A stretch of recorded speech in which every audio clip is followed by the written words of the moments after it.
Сәке, менің бір айлық доходым 10 миллион доллар ғой. Мәкесі мені Forbes журналының бірінші бетіне қойып жатыр ғой. Аға, ағалар өтініш маған бір ақша тастап көмектесіп жібер. Мә, 500 теңге. 500-ден 2000 ғой. Сен жолдас балама 2000 теңге өтір. Сен маған 500 теңге өрді, жағдай жақсы кен. Менің жағдай жақсы. Бай мынау. Мә, 5000 теңге. 5000 теңге брат, сен 2000 теңге өрдің, сен бейшара екенсің. 5000 теңге.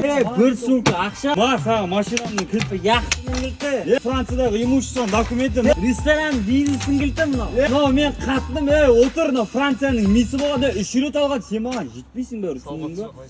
Соңғы қымбат киімім мынау. Мынау менің соңғы маскам. Мен как кредит алып келемін, сені озам. Не? Жігіттер өздерің ұрса беріңдер. Мен қайта білейін қатыныммен. Қайтқанда неме хотя бір 500 теңге алайық. Тарты қолыңда болмыш бейшара кедей құрымдар бар яқа. Жынды ма біреудің ақшасы жарым асып. Кет, фас!